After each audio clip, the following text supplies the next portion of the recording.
Ramya style నిద్ర పట్ట నిప్పదు Rambha smile చూస్తే ఆకలయ్యదు ఇద్దరే హుషారుగున్న కంచు గంటలే నచ్చినాడే నాకు పాడు పిల్లడు మెచ్చినాడే నన్ను ముద్దుకుంటాడు పక్కలో చిక్కితే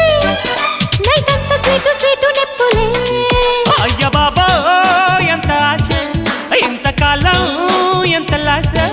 అందుకే పిల్లడా అందమంతా దోచుకో అమ్మని జిమ్మడా హాయి హాయి చేసుకో దాని తస్సదియ్య దెబ్బ చూస్తే తిక్కరేగి తిమ్మిరెక్కి ఊయలూగుతోంది ఒళ్ళు హే హే హే హే హే హే హే హే అప్ప చిన్న పాపకేమో చీర కాస్త చిన్నదాయర పెద్ద పాపకేమో బయట కాస్త పెద్దదాయర చిన్న పాపకేమో చీర కాస్త చిన్నదాయర పెద్ద పాపకేమో బయట కాస్త పెద్దదాయర